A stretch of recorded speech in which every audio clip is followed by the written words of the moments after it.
Hello, everyone. I think we're live. Let's hope everybody can hear us. So this is welcome to a new webinar in the Recruiter Zone series. This is called the Talent Attraction Channel. I'm Stephen Ward. I do a lot of stuff around talent attraction and candidate attraction and talent marketing.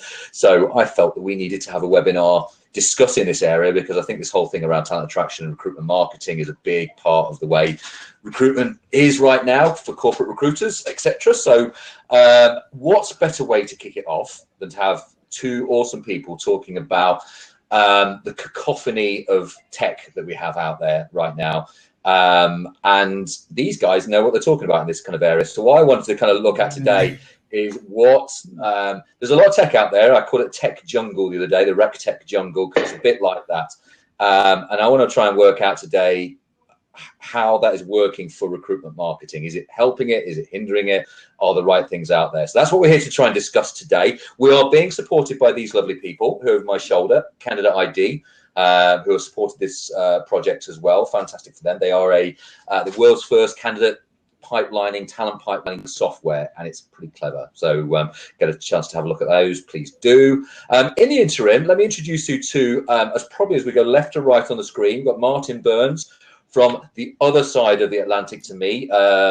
He works for HireClicks, and I'll let him introduce himself properly to you in a second, over in the US. And over on this side of the Atlantic, although not albeit from the UK, but sitting in Barcelona at the moment, I imagine. Yeah. John Stanners, who works for Telefonica Alpha, and I'll let him do his introduction properly in a minute as well. So why don't we'll kick off with John. Introduce yourself, please, and also could you give me a little bit of a synopsis on how you think the recruitment tech space is for the marketing industry as a whole? What is the state of the industry as it is right now, from your opinion? Over to you. Yeah. Hi, everyone. Thanks for joining us. And Steve, thanks for getting it all together. Got there in the end. So I guess the connection in Barcelona isn't quite as quick as ours. I'm responsible for employer brand and talent attraction at Alpha, which is a moonshot facility funded by Telefonica. We're a stealth organization. So adds another problem and complexity to it. Adds another complexity to our attraction because we can't share everything publicly. So what do I think about the tech space, specific context to recruitment marketing? Well, I think there's loads of decent tech out there. It's not necessarily coming from the recruitment space. Marketing's not a new phenomenon. It's been around for a bit of time. But I think our behaviour is shifting in recruitment, particularly in-house anyway. We're transitioning over to thinking more about the talent outwardly rather than inwardly. I think there is tech out there. It's good to see some new things coming, specifically recruiting focused. But I think ultimately it's a behaviour shift. That's really where it's at. Okay, very good. Like it. Martin. Say hi. Introduce yourself. Hello. And you can talk about craft beer if you like as well. That's What's that? you may introduce the US craft beer market to us as well, by all accounts. Yeah, we'll come over and visit again, and we'll do some more. This summer we'll go to the beer garden. Do this again. For sure. So Martin Burns, my title is Strategy Consulting Leader at HireClicks. And HireClicks is a recruitment marketing consultancy. We help our clients with their advertising spend, their media measurement, as well as their technology around recruitment, especially in the marketing space, as well as applicant tracking systems, because they all kind of connect and talk. And my role is to help clients with some of the thornier issues around that, how the tech works, how it connects, and also how they measure it, how they build their programs, those pieces. And in terms of my perspective on the technology, it's a lot of what John said. We're about 10 years behind big boy marketing, corporate marketing, in terms of our approaches, our technology, and we're scaling and catching up. We're sort of figure out, geez, there's stuff out there we can use that's really interesting, and the technology marketplace is responding to this, and VCs are funding a lot of startups in the space, which is good and bad. I think the market's gotten really confusing and crowded for buyers. As a result of that. But the flip side, there's really cool tools out there And to kind of build on John's point a little bit more, there's technology that we can pull in from outside of recruitment. And I've seen more of my clients doing that, and I'm recommending that more and more too, actually. If it already exists and it's working really well at a consumer level, let's take a look at it, because all we're really doing is pushing product. Jobs are products, essentially. Yeah. And so both of you have mentioned a similar thing there, that actually a lot of the knowledge and quality tech is outside of recruitment. Any examples of things that are being used in that respect that you've seen pulled into recruitment effectively, even though they're not designed to be recruitment specific products? What works? HubSpot. HubSpot would be one to name. Yeah, HubSpot. It's relatively cheap. Relatively. That's one to be used, specifically designed for marketers. You look at Marketo, tools like that, and then even like that's not cheap though. Marketo's not cheap. Well, I get a percent. No, there's no connection between myself and Marketo. Just to be clear, but even like an ad network, Quantcast, Rocket Fuel, tools like that, where you're using behavioral and retargeting to push ads in front of people where they actually live, as opposed to saying, hey, come to our career site, come to this job board or that job board. Instead, let's put the message in front of the people where they're actually spending their time. Facebook, ESPN, the Guardian.com, things like that. And are we saying recruitment marketing software isn't quite as intelligent as that at the moment? Well, an ad network needs a lot of data and a lot of history. And Qualcomm is one example, just to stay with that name because I just brought it up earlier. They've got 40 plus years of data analysis of us. They know more about what we like to do than we do. So they can really predict where we're going to go next, and how we're going to behave, and where the ad should show up when, and what it should look like, and things like that. Because they've been tracking our behavior even before the online era. And recruitment marketing technology, tech firms can't build that kind of a platform because they lack the historical data and the know-how and the broad reach of the ad network. It's a different beast. I understand. Makes sense. No, it makes sense. So look, have they been wanting to, Martin, this is really a question for you, because you're closer to the funding side. But have they wanting to attack our market, but we haven't really been ready for it? It's just, we've been so transactional on the ATS, so applicant and beyond. But what about higher up the funnel? Have they not been wanting to get involved in the recruiting space? You mean the VCs or the well, VCs and the technology? They're not going to invest in something that people aren't going to buy, right? Sure. The VCs are very interested. I get pinged regularly by VCs who want to understand the human capital space. They like it because it's SaaS based. It's becoming consumer driven, and it's a core need. It's not going to go away, right? And there's lots of friction and churn happening, so they can get in pretty quickly and make some money. The problem is they don't understand quite how it all works, because it's a little bit different than consumer marketing because of, frankly, the ATS layer and the actual conversion points. There's several conversion points. You're converting from interest to applicant to hire. So it's not like you can say, here's one clean conversion point. They made a purchase, they moved on. It's a little more complex than that. And that's where things like programmatic advertising actually fail. We keep using the term programmatic in recruitment marketing. What we're doing is not programmatic. And it's a buzzword that was grabbed by some recruitment marketers and saying, hey, we're doing programmatic now. No, you're not. You really can't do it in recruitment. It's really kind of a bait and switch term, frankly. But that said, if you're looking at consumer level technology, look at Google, what they're doing right now. They're finally recognizing, hey, this is a good market to be in. This is interesting. Facebook, Microsoft, this is coming in too. I mean, I think eventually we're going to have Microsoft, Google, and Facebook as the big kind of job board marketing purveyors, and I'm not sure that the Indeed and whatnot, the more niche boards are going to survive that, because they lack that kind of reach and that level of sophistication. And technology. Well, and also the content asset on job boards is the job itself. So you're always your only leverage is the position. Well, what about we use language like passive candidates, right? What about those? Right. They're not going to engage in a job advert all the time. So if that's the transaction, if that's the point of sale, what happens all in between? And currently, job boards that I see don't offer much in terms of content. No, they don't. There are a couple that I think do a decent job with that. There's Stack Overflow, and even a board called, it's more a niche board, agcareers.com, because what they're both doing is they're looking at a niche audience. Ag careers is agricultural jobs, right? Some the Monsantos and whatnot. And then Stack Overflow, if you don't know what it is, technology site. And they offer, yes, they offer jobs, but they also offer a lot of content around their industries and what they actually focus on. They have discussion groups and forums and things like that. And that's a lot stickier because it's not just one linear thing, not like a list of jobs. It's an actual content-driven approach to, and well, by the way, we also have jobs in here is sort of the idea. And that's a better approach long-term. Yeah. And Kaggle's kind of picked up on that, and that's Google have just acquired them with 300,000 machine learners there. But their content asset is problems and challenges. It's playful. It just so happens that you might also get jobs. Right. Yeah, and Google have just acquired those guys recently. Yeah.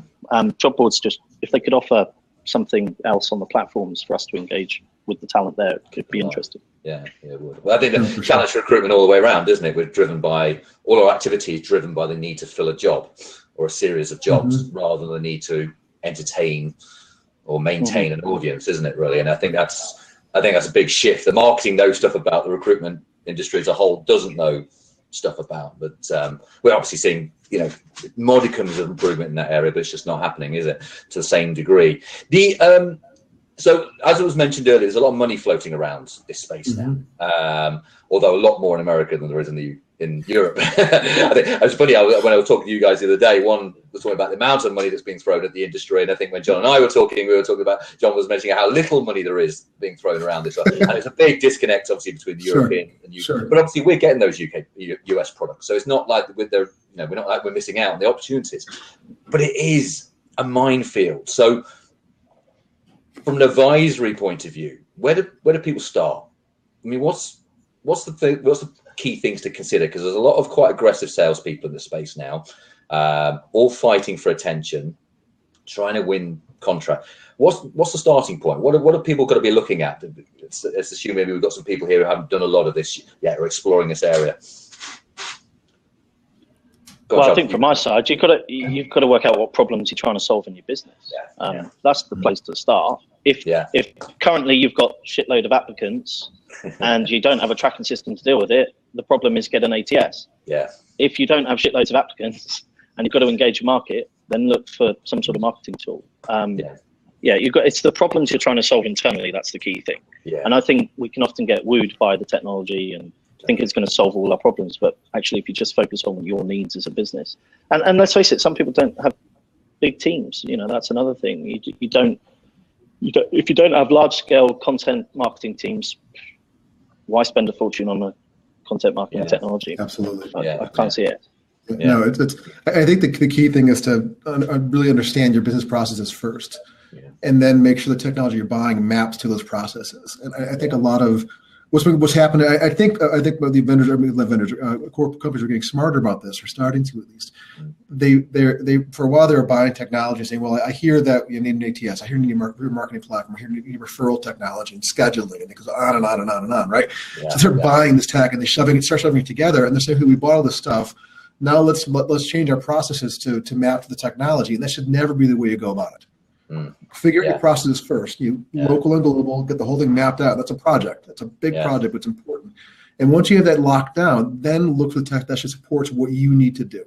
Yeah. And then when you actually find the tech that you think actually maps to it, talk to the vendor and say, great, here's my process. Here's what you do out of the box. It's not quite what I need. So let's do a design phase now and make sure you actually design, and we design with you, the tech that actually matches what we need. And because if you just buy it out of the box, say, well, it's close enough, and let's try and make it work again, things just start breaking. And you have frustration in both directions, and then you're looking for a new vendor in 2 or 3 years, and you're causing the same problem all over again. You have to be smart about your process, your design phase of the software, and then use it properly. And buy the right stuff, to John's point.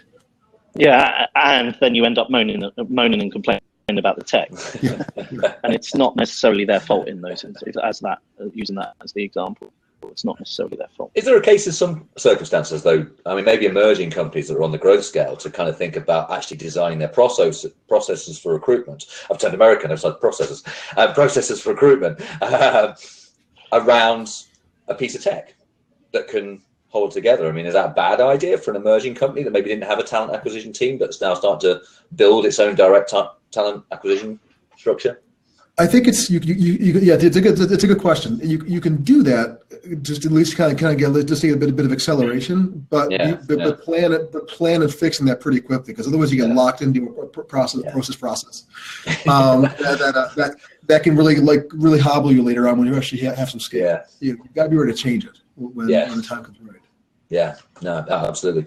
Yeah, potentially. I just worry, do they lose the human connection with it all? Because so it's all fine and well putting in the technology and the processes, but if you've lost the human connection, I mean that's why people that are watching and like me are in this. It's actually about the people and the talent themselves. So technology is one thing, but it isn't going to solve all your problems. You've still got to schmooze, you've still got to wow, and you've still got to woo, and all of those things. To talk to people, you mean? Maybe. I heard about that thing. I remember doing that back in the day. Well, do you know what? And I think it's a massive point. I think because this is the problem. My issue with tech over the years, because I'm a bit of a tech cynic, and I have been for years, because I always see that so many attempts at tech are dehumanize the process. Now, there's some bits that need dehumanizing. Let's be fair. I mean, because we're pretty shit at lots of things, and we're inefficient at certain things, and therefore certain things need to be slightly dehumanized to make them more efficient. However, are we seeing tech that helps humanization at the moment? I don't know whether we are in many circumstances. Are we? We're trying to automate so many things that actually we're automating the wrong things. I don't know. Thoughts? Well, VR could, augmented reality could, which is ironic given we're trying to make a human connection and we're actually taking it digital. Yeah, no, is that humanizing it? It could. Particularly if you're in a remote working and you need to kind of engage talent who are not likely to come into the office, these sorts of things. It's really early yet. I mean, AR and VR, it's not sophisticated enough to get the true, real immersive experience in our side. But, I think about your interview experience, your office locations, your tours, stuff like that. That would be helpful, and it kind of humanizes a little bit. But, I mean, ultimately, if you want it to be human, you stand in front of somebody. There's no way around that.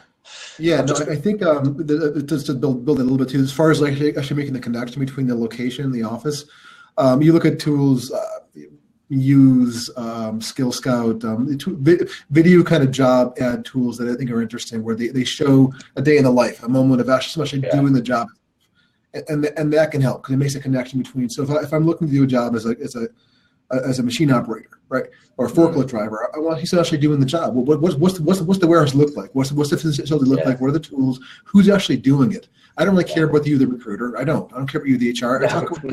No one cares about us, right? We think everyone loves it. We don't. They forget about us within minutes. Interesting. But Martin, that's not technology, is it? That's just storytelling. And frankly, you can do that with your smartphone. Like if you really do it your smartphone and you distribute it across social channels. Yeah. And you build your community that technology, way. But it's still technology. No, I know, but it's not what it's not platforms. It's not what we're talking about, right? It's me, Paparazzi, on my phone and just sharing. You can for sure. You can go to the YouTube platform then. My point simply is that you can connect via some technology. Smartphone is a great example, and still show the workplace, and that I think makes the connection. I know that. And of course it's also. We go back to that thing earlier about how do we create content? Who's got time to create content and capability? I suppose it's an example of how you can produce very natural content that is real user-generated type of stuff. I don't know whether many people have used user-generated content as an employee content in their marketing. I've not necessarily seen huge amounts of that. But that sort of stuff is cool, and it doesn't cost quite so much money. It's your people telling a real story. And it's much more it's trusted. For sure. If we think about influencers, you can earn $1 billion now on Instagram, right? That's what it's about. It's about your brand ambassadors within your business will tell the stories. It's cheap, but it's a behavior change. It's a strategic one. It's a connection at the top of the business, and HR aren't always at the top. We've got to be honest about that, which is real sad, but they're not. But that's a behavior change to allow your employees to have a voice and share it externally. You've got to you've got to realize that your business might not be the story to be told. And sometimes that can be scary. Yeah. Well, there's a fear and trust issue there too. You want to let go of that control, and see what happens. And that's a roll of dice. But you have to believe in your culture. You have to really understand who you are, and that it will show up. And if it doesn't, then we'll fix that first, because it's important. But if you can show it off, it's great. It can be fantastic. Yeah, no, absolutely. So let's discuss red herrings. What should people? There's a lot, given all the layers of stuff that's out there now. What are the red herrings in recruitment tech now? I'm not talking about products. I'm talking about components that are being sold like they're the next dream. What should we be taking less notice of and maybe avoiding because they're not ready? I mean, and actually, John, you just mentioned VR and AI. Is maybe that's one of the examples. Is it ready? Is the stuff out there smart enough to be usable at the moment? But actually sounds cool. So it's do people end up buying this stuff because it sounds cool? Any thoughts, guys? Well, I think most of those are on the exponential curve, right? So yeah, they're not quite ready yet. But if you want to have a play. I mean, recruiters have been hacking for a long time. Particularly sources. Sources are excellent hackers, and if they're bloody good, way better than me. They've been able to hack with widgets and lots of different things and cool stuff. I think they'll be the first people to really kind of embrace the new technology coming in because they're much more hacky and much cooler, frankly. And they have to be. They've never had enough resources to actually. They find ways around things and workarounds. I mean, it's why they embrace social so early on, just to sort of figure that landscape out. I do think AI is AI. I think AI is a bucket term, and most folks in the industry don't understand what AI actually is. And the tools we buy, they say they were using AI. They're using pieces of it, and usually it's machine learning or big data. And machine learning will over time get smarter because it's learning, right? So that those tools could improve potentially, as long as they're designed properly from the very beginning. I do think that it's a buzzy term right now. I think I mentioned earlier, programmatic is a buzzy term that most folks in the industry don't understand what it actually is and what it's good for. It's really more for consumer advertising. It's hard to react to recruiting. So when I hear vendors talk about that they do programmatic, I'm always kind of like, no, you just don't do it. You don't. So there's that piece too. But I think AI is to John's point, the current kind of, it's AI driven. What does that mean? And how? No, it makes sense. And any others? Any other things that should be considering a little bit in that process that tend to be kind of flagship sales tools, but just aren't that crucial, really? Well, everyone's building a CRM right now. It seems like everyone's offering a CRM. And do you understand what a CRM is? As a buyer, how to test it and if it works or not, and does what you need? Because you could overbuy or underbuy, and then you have it, and then you're frustrated, or you're because it's not working for you. It breaks left and right, or it's hideously expensive and you never exploit it. So, I think understand what CRM actually is important. Just because it has a CRM, it's like saying, well, I want a car. Well, you could buy a Yugo, you could buy a Porsche. What do you need in between? It's also the realization that CRM comes empty. You need a content machine, right? You need to document, you need to distribute, you need to do all of these sorts of things, and a CRM is empty. So, and again, it's back to what problem are you trying to solve? If you don't have the scale of your team and your employees are not prepared to document and distribute from their own social channels, a CRM isn't going to help if you're not even creating the content in the first place. So it's, like I say, we can use the technology, but if we're not helping the technology, it will fail. Makes sense. Totally. I think we were discussing this the other day, weren't we, Martin? I think that the biggest challenge with all these things is adoption, isn't it? It's the ability to be able to take on all the bells and whistles that the technology comes with. Sometimes we buy things with too many bells and whistles that we can't actually use, but we pay a lot of money for it. I know of one company, I won't say who they are, but they're one of the biggest global brands, and they bought a really phenomenal front-end platform with the strong CRM, et cetera, et cetera. Great tool. And I watched it all happen, and I wasn't involved, but I was aware of it because I know most of the players and all that kind of stuff. Yeah. And then I was reached out to by one of their recruiters. He was a terrific. He's a Swiss Army knife, sourcer, recruiter, brander, really bright. And he reached out to me maybe 6 months later via Facebook messaging and said, "Hey, Martin, I'm working with my team right now, and we have no way of actually comparing notes and tracking things and sharing back and forth, and we're tripping over each other. What tools are you aware that we could buy quickly just for our team, or at least stand up to track better? What are some good CRMs out there?" And I said, "Well, don't you have XYZ?" And he said, "We do." And I said, "Yes, you do." So he had to go to his boss. And his boss went, "What?" And his boss's boss went, "Oh yeah, but we meant to tell you all. We here's your login." And they were paying a lot. They're paying a fair amount of money for this, and it's simply because they went all in on it, and they bought a great technology, did a good design phase, but they did a really poor rollout. So they didn't tell anybody internally, or at least enough people, "Hey, this was coming." They didn't build kind of a general buzz and get adoption. Yeah. So it was a huge waste of money initially. Again, to John's point, the CRM sat there empty because it wasn't getting filled up, but the people who were actually doing the research, they were still using Excel and Outlook to track their candidates. And yet they had a big kit sitting there, basically. Yeah. A question from the right-hand side here, bit of an advice one. Are there any rec tech platforms that do actual automated drip marketing to talent networks? Smashfly report shows that no one is emailing candidates other than the welcome email. Guys, who do we think of? Loaded question. I'm scratching my right ear here, but anybody? Drip feed marketing? Anybody out there that's doing drip feed marketing, automated marketing to our talent networks? Well, again, like I say, you've got to create and document to have content. So yes, there are many. I mean, Lever as an ATS has wonderful workflows. And they're really trying to get hold of this, but you've still got to create it. It was Jonathan, wasn't it? And he said, emailing candidates other than welcome emails. It's like, if your strategy is to just welcome them and then not engage beyond that, you've got to grab attention, have them in a noisy world, grab attention in a noisy social world, and get them there and get them playing. Yeah. And currently, our only attention grab is a job. Yeah, I'm being extreme. There's some bloody good content, we try and grab attention with the job, and that isn't really how we buy. We research, we want an affinity, we want a sense of belonging before we convert. Unless you're actively in the market looking for a job today, then that might be a slightly different behavior. But if you can't engage them, if you can't drag them, the technology is not going to be the answer to those problems. It will aid once you've got your content machine running. Right.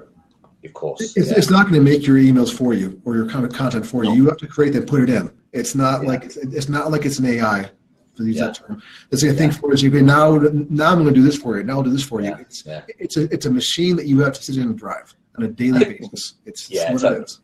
I think you make great points. Obviously we all sort of know, and we're sitting here being sponsored by Candidate ID, and without making it a thing that's all about Candidate ID. I mean, the thing that Jonathan asks for is a thing that Candidate ID absolutely does, because it takes people at different parts of the funnel and automates content through the funnel as they go through the gears of being a top of the funnel person to an interested, hire ready party. However, your points are both valid. You've got to have a content set up. You've got to have enough. You've got to have content at all of those levels to be able to feed all of those levels. So, the technology's there to answer your question, Jonathan, in this case, because I guess Candidate ID is probably the closest to really understanding how Clinch will do a good job of it. Clinch will do a good job of it as well. Good.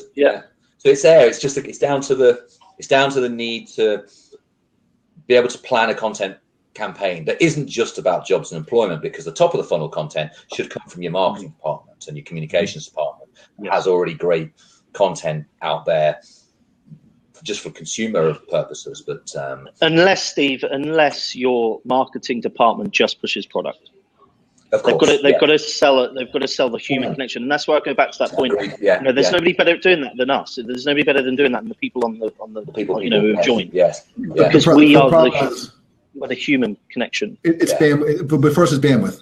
So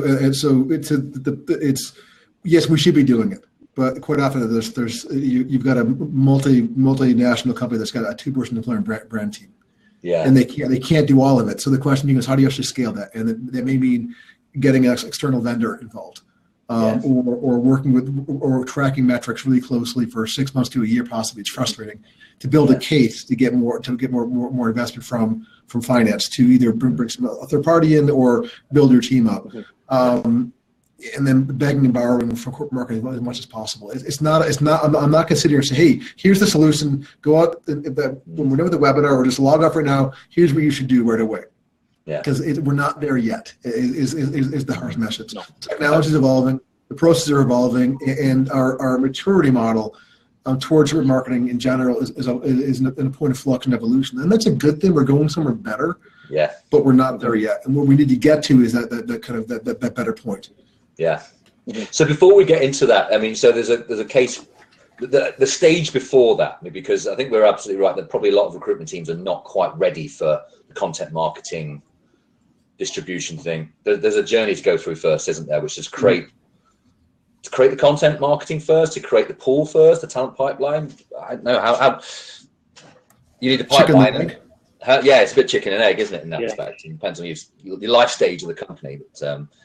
But somebody, Satu Milu, I haven't said that very well, have I? There's one tool that does automated personalized candidate messaging, which can also be timed how you wish. Not sure if this is what you're after, but this tool has caught my interest at least. It's called Talent Adore. It uses AI in candidate comms in a pretty clever way. Everybody know Candidate Adore? Talent Adore? I don't know. New to me. I think Satu, I think I met Satu in Finland recently, and I think and I've met somebody from Talent Adore in Finland. I think it looked like something that was quite very worth looking at, actually, Talent Adore. So thank you, Satu. They're still a startup, so it's still early stages, but it's exciting. It's good stuff. So what else?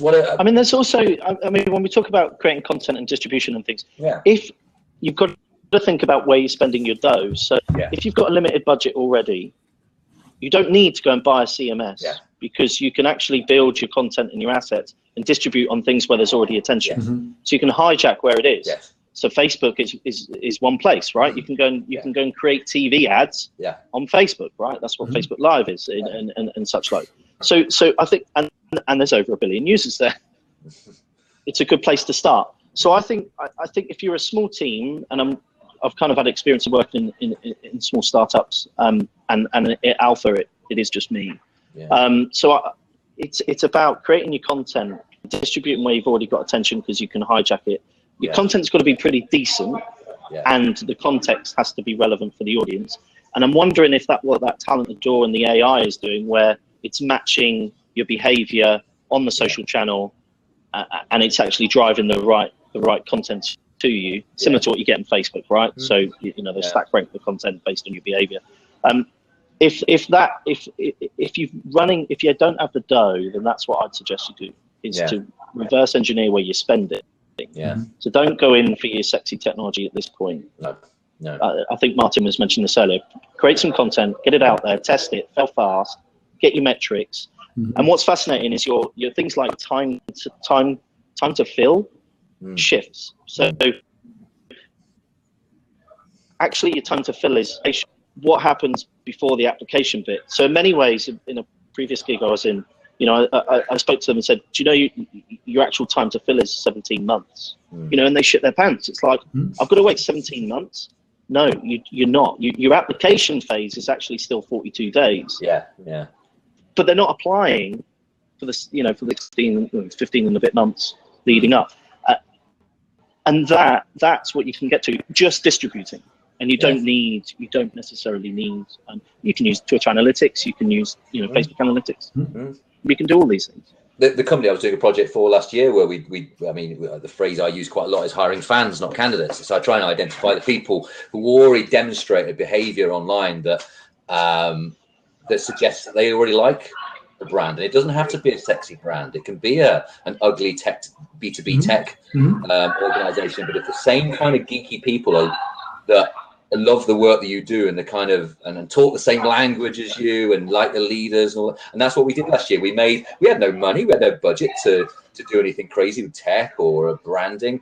So we wrote content. We made our own content. The CEO, one of the co-founders, wrote a brilliant piece of content that told a story, and everybody turned their heads, and a whole bunch of people wanted to work with that guy because that guy speaks something that we want to work for. I don't want to work for this company. I want to work for that guy because, and that the spreading of voice through marketing, it doesn't have to be a tech exercise. Well, it's a human exercise anyway. So yeah, for sure. I so think your employees love where they work. They'll write content for you. They'll create content. Yeah, absolutely. It's a bit of joy to it, especially startups. So true. And then especially for a smaller firm, any firm, frankly, I recommend. Yeah. But smaller, it's fairly cheap to do too. It's social listening. Yeah. Set up your Google alerts for when you're mentioned in the news.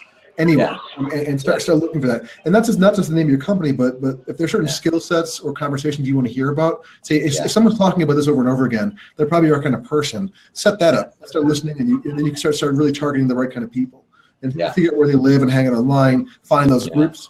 Find those locations, and or if they're complaining about you, they interview never heard back. Well, you want to fix that right away, and do it in a good fashion. If they're on Twitter trashing you, answer them and fix it. But you've got to make sure you can hear them first. Yeah, absolutely. No, it makes sense. And I think I was thinking that you can do this manual stuff to get the ball sort of rolling in a way, but then it's I always figured with those companies last year, and then trying to layer the tech on top. Once you start to build a bit of a volume of audience and fans or whatever, and then build some tech to keep those people in tune and alive, that maybe does automate some of the process rather than relies on humans to time and diarize everything and make sure that you press buttons on MailChimp and all that kind of stuff and create stuff. So it's that gets from the smaller company angle. That was just another approach as well, because sometimes people just don't have the money and don't want to spend the money. It's can't assume it's all big companies, can we really? So no. So look, we're coming into the last kind of 5 minutes or so. What anything else that you guys want to mention or want to summarize with your thoughts in this area? I want to mention one word, John, the candidate. We were discussing this the other day. You made a very pertinent point on that poor person in this process, the candidate. Them. Yeah, them. I guess a lot of our behavior is inward, and I think some of the technology is based on that point. So,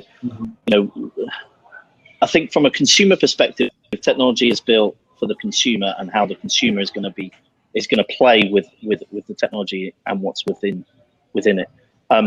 We don't always do that. We're still very much focused inward. So do we really put the talent first? And I think we will believe we do, us recruiters in-house and things. But does the business always put them forward, or are they still just looking at bums and seats and getting through, transacting and those sorts of things? Walking, going to the drive-through. I'll have a Java developer here. I'll have a machine learner here. Oh, and by the way, can you throw me in a marketer at the same time? It just doesn't quite work like that. So, and we've got to start shifting that behaviour to say that I talk a lot about the talent owns all the cards now. So if you truly believe that, then your behaviour changes and you focus very much on them. And we need to change a way of our working, not for HR. We need to change that way of working for the talent, because they are crying out for it. Yeah, I totally agree with that. That any technology, regardless of, like say, sometimes it's not built brilliantly with candidates in mind, but the adoption of it has to be one that considers how the candidate is affected by each component in the journey. It's very easy to get caught up with the tech in it and all the things it can do, but often it helps the recruiter really well, maybe, but maybe doesn't think about the candidate. No, I agree with that, John. Martin, anything closing you want to add? No, but especially when I build what John said, because I think it's critical. And it does speak to our approach to technology and to our design phase and their processes. You should mystery shop your jobs every few months. You apply for a job with your company, and your whole team should too, and it should be a regular thing. And you bring some external in, bring a spouse in or neighbor or whatnot. Say, can you try and find this job with my company and then apply for it and tell me how it went? To test your apply process, document it, find the holes, and figure out where it's breaking. Because real people are going through that and encountering it on a regular basis, and that's your brand. That really impacts your brand almost more than anything else. If you have a lousy apply process, it's terrible. If your application takes more than 5 minutes, you lose a ton of people. In fact, applies that take less than 5 minutes increase your application volume by 250%. And that can be good and bad if you're getting swamped, but it shows a real metric that there's a major drop off. And the number for a long time has been 15 minutes. It's now 5 minutes. Yeah. And so if people get frustrated with applying for your job, you're losing them anyways. Hitting their brand, that's not a good experience in general. That's fixable. At a very practical level, I'd also recommend if you have some section in your application that says, "You please join a channel community, you can't go forward." Make that optional. Never make it a requirement that unless you register. Who registered? They're doing one thing. They're applying for one job typically. They don't need a shopping cart of jobs to fill in. They're probably not going to come back. Right? Yeah. I mean, if they come back a lot, they're probably kind of annoying. You want them to come in for the one job and get them through the process very quickly. And if it's optional, they can join the telecommunity. If it's optional, they can register. That's fine. But making a requirement, and just to make it kind of more, I guess, real. If we think of candidates as consumers who are interacting with our brand, then think about what Amazon did with their consumers. They used to make it a requirement that you had to register before you could buy anything the first time. So you came in and they say, make a quick profile. We know you come back anyways. Make it easier next time. And they thought that was a simple no-brainer that people would do that. And they ran a test. It's a pretty famous test in the UX community. And they took that page away. Their revenue went up by $30 million the first month they took it away. It went up by almost $40 million the first year. Because that thing was a gate. People just want to come in quickly and get something done. If they're looking for a job with you, if they want to apply rapidly from their mobile phone while they're waiting at Starbucks, let them apply. Let them apply. Yeah. Then go on with it. Like it. Well, it's worse, isn't it? We let them apply, and then we say, "Hold on a minute, now I'm going to tell you whether you're good enough to have it." Well, that's the truth. Yeah. Now, do you want to sell to you or not? Yeah, exactly. Yeah, it's like, hold on. I don't. That's actually what I want to buy my phone. I'll go and bloody buy it. Yeah. We do choice to make too. We're buying in both directions. Yeah, for sure. Totally. Well, look, I think that's our time, guys. Thank you very much. Really appreciate your knowledge and intelligence in this. It's really been good. I hope it's been useful for everybody else. This is available, I think, afterwards as a YouTube clip. For those who want to watch anything back or missed some of it, then by all means do so afterwards. It will be shared around. And look, thank you, Martin. Thank you, John. Really appreciate it. Yeah, appreciate it. Take care. Thanks for having us on, Steve. Let's go have a beer. Cheers, man. Cheers, guys. Thanks all. Bye. Bye.